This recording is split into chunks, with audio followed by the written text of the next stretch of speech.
Siap.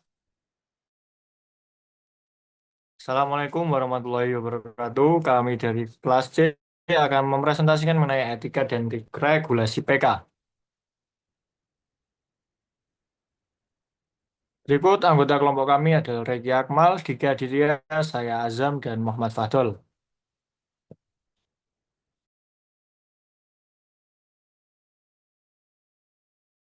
Untuk soal yang pertama yaitu apa prinsip-prinsip etika yang harus diterapkan dalam desain uji praklinik ini. Yang pertama, dalam pelaksanaan uji praklinik, prinsip etika penelitian hewan harus dijalankan sesuai dengan kaidah 3R. Yang pertama yaitu replacement, reduction, dan refinement, serta good laboratory practice atau GLP. Berdasarkan pedoman BPOM, yang pertama yaitu replacement atau penggantian, gunakan alternatif selain hewan uji bila memungkinkan, seperti model in vitro atau in silico. Sumber yang digunakan yaitu BPOM dan Tools Penyusunan Protokol Uji Praklinik bab 1 halaman 8 hingga 9. Yang kedua, ada reduction atau pengurangan, gunakan jumlah hewan minimal yang masih memberikan hasil ilmiah yang valid. Kemudian yang ketiga ada refinement atau penyempurnaan, lakukan perawatan dan perlakuan yang meminimalkan nyeri, stres, dan penderitaan hewan uji. Kemudian yang keempat, setiap penelitian harus mendapat persetujuan komisi etik sebelum dimulai. Sumber yang digunakan yaitu Per BPOM nomor 10 tahun 2022 pasal 2 ayat 4. Kemudian yang kelima, hewan yang menunjukkan tanda kesakitan berat harus dikorbankan secara etis dan dicatat sebagai kematian akibat uji, sesuai dengan POM dan Tools Penyusunan Protokol bab 1.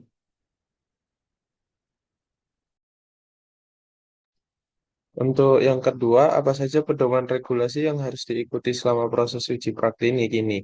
Untuk pelaksanaan uji praklinik wajib mengikuti ketentuan dari beberapa regulasi utama BPOM, yaitu yang pertama, Peraturan BPOM Nomor 10 Tahun 2022, Pedoman Uji Toksisitas Praklinik secara in vivo, mengatur jenis uji akut subkronis, kronis, teratogenesitas, dan lain-lain, dan kewajiban memperoleh persetujuan dari Komisi Etik serta persetujuan pelaksanaan uji praklinik (BPUPK) dari BPOM untuk obat tradisional, obat kuasi, dan suplemen kesehatan dalam pasal 2 ayat 4-5.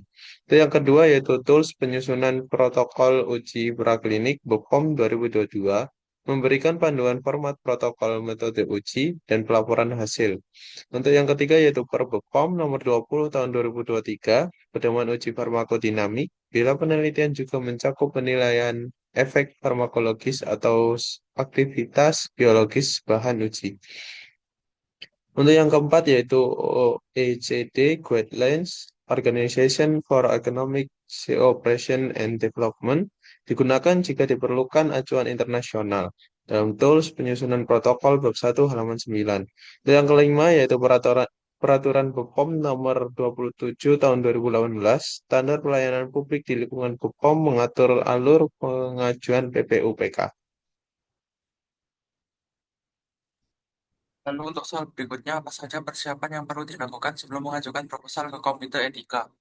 Sebelum mengajukan proposal uji praklinik ke Komisi Etik, peneliti wajib menyiapkan beberapa dokumen dan kondisi pendukung, yaitu satu, penyusunan protokol uji lengkap, memuat judul, tujuan, bahan uji, metode, dosis, parameter pengamatan, dan rencana analisis data dalam tools penyusunan protokol bab 3. Dua, pelayanan laboratorium dan fasilitas. Laboratorium harus memiliki sistem mutu, personel kompeten, peralatan terkalibrasi, serta kondisi kandang dan lingkungan yang sesuai standar dalam tools penyusunan protokol halaman 9. Kemudian yang ketiga, dokumen pendukung administratif. Surat permohonan persetujuan etik, lembar persetujuan PPOPK jika produk tradisional atau suplemen, serta bukti pembayaran PNBP dalam BPOM nomor 10 2022 pasal 2 ayat 5. Kemudian yang keempat, justifikasi etik dan ilmiah. Jelaskan alasan ilmiah penggunaan hewan uji, jumlah hewan, serta metode eutanasia yang etis dalam tools penyusunan protokol bab 1 sampai 2.